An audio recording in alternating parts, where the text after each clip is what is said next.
Alors l'idée du locavorium, elle est venue lorsqu'on était étudiants. On a tous les trois fait des études en agronomie.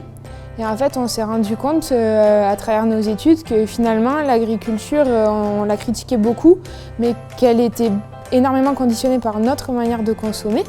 Et en fait, en réfléchissant comme ça, nous-mêmes... On cherchait quand on était étudiant des systèmes de ce genre-là où on pouvait acheter pour un prix raisonnable des produits de qualité, soutenir notre économie. Et il y avait des systèmes qui existaient, mais ils ne nous convenaient pas tout à fait, on ne trouvait pas tout.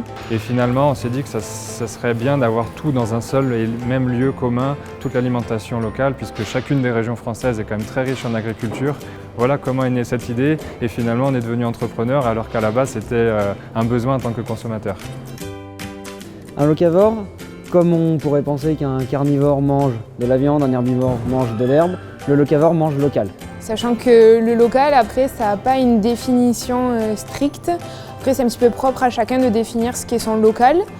Et donc on s'est dit que voilà, rester dans 150 km, ça restait logique en termes de production, en termes de culture, de terroir. Et donc c'est pour ça qu'on s'est fixé cette limite-là.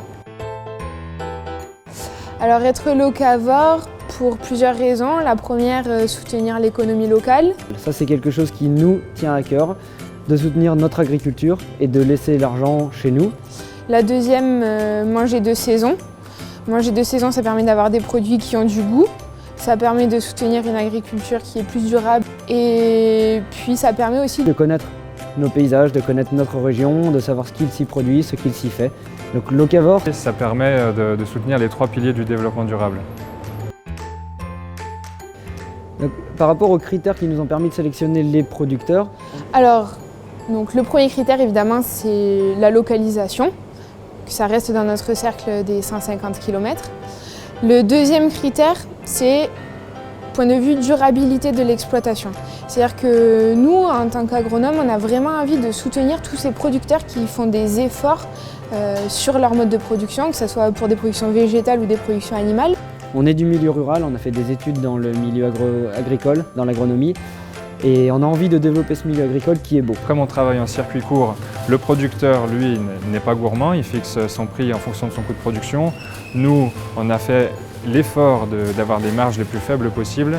Du coup, on a par exemple des prix qui sont compétitifs. Un pélardon à 1,70 € contre 2 € en supermarché, et des poireaux à 1,65 € contre 1,90 € par exemple. Enfin, c'est là où on voit l'intérêt du circuit court, c'est que le producteur gagne mieux sa vie et le consommateur, au final, au bout de la chaîne, il a accès à quelque chose de local et de qualité à un prix abordable. Là, on se dit, ok, on arrive en fait à faire ce lien qui a été perdu entre l'agriculture et le monde urbain là, qui nous entoure.